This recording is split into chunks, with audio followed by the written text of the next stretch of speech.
Today's update, COVID-19. Cases each day is now 22,500. Coronavirus in Washington State, the Wuhan strain.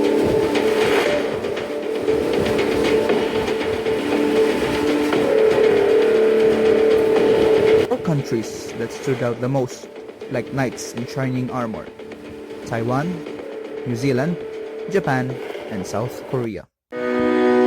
Taiwan is a no-joke country when it comes to their COVID-19 response rate, with only a total of 7 deaths and 597 cases as of November 13, 2020.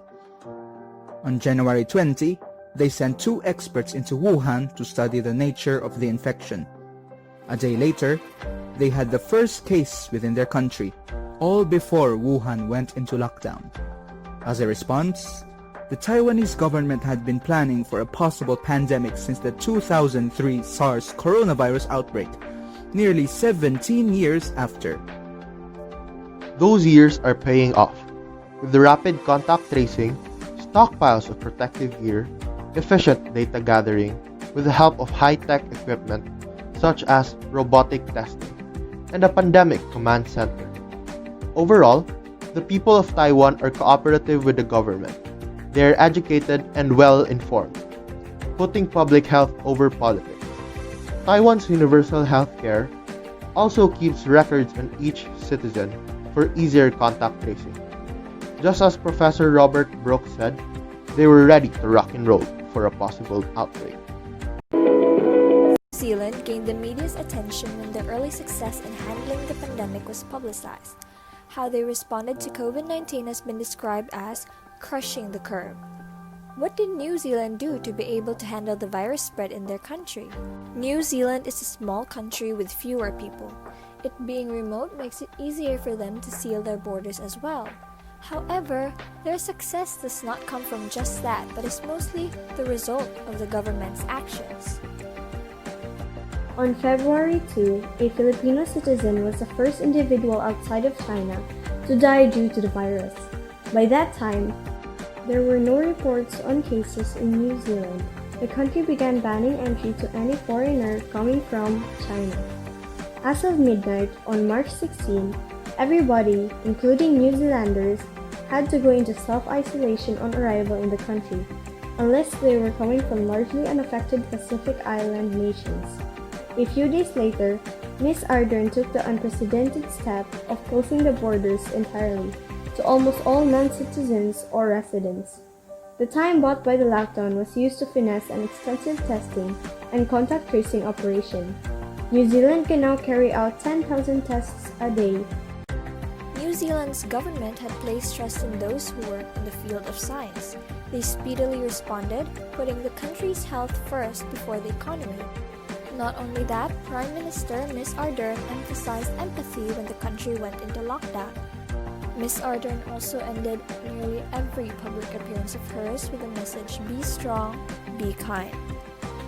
How did Japan beat the coronavirus without lockdowns and mass testing? Just how? Japan's state of emergency is set to end with new cases of the coronavirus dwindling to mere dozens. It got there despite largely ignoring the default playbook. Experts praise the role of Japan's contact tracers, which swung into action after the first infections were found in January. The fast response was enabled by one of Japan's inbuilt advantages. Its public health centers, which in 2018 employed more than half of 50,000 public health nurses who are experienced in infection tracing. 3 Cs: closed spaces, crowded spaces, and close contact settings, rather than keeping away from others entirely. Although political leadership was criticized as lacking, that allowed doctors and medical experts to come to the fore, typically seen as a best practice in managing public health and emergencies.